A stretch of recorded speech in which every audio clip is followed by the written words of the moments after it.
भेड़िए को आप नोबेल प्राइज़ के लिए नामज़द करेंगे तो आपके फैसलों का यही हाल होगा। भेड़िया इन बुनियादी तौर पे खूनखार दरिंदा है, और ट्रंप को आपने नोबेल प्राइज़ के लिए नामज़द किया तो आपका फैसला आज पूरी दुनिया के अंदर जग हसाई का सबब बन रहा है। पाकिस्तानी हुकूमत को डूब मरना चाहिए। अमेरिका ने ईरान के 3 शहरों के ऊपर हमला किया, अस्फहान समेत 2 बड़े शहरों को उसने टारगेट किया। कल OIC की कॉन्फ्रेंस भी हुई।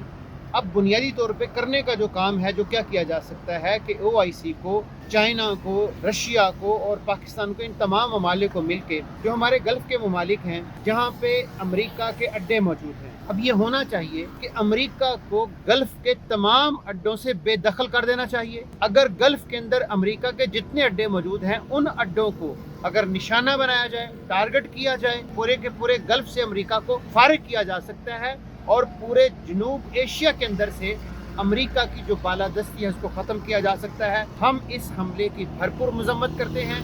पाकिस्तान ने नोबेल प्राइज़ के लिए नामज़द किया, उसकी मजम्मत करते हैं। देखिए, अमेरिका की पूरी तारीख इंसान के खून से रंगी हुई है।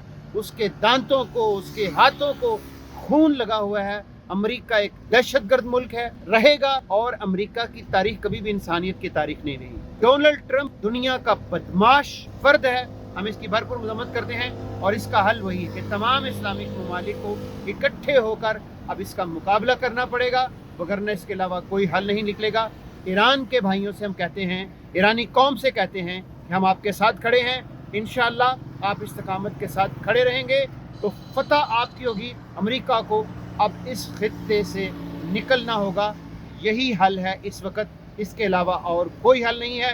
डटे रहिए, मुत्तहिद रहिए, जागते रहिए, इस जंग का हिस्सा बनिए, न्यूट्रल ना रहिए।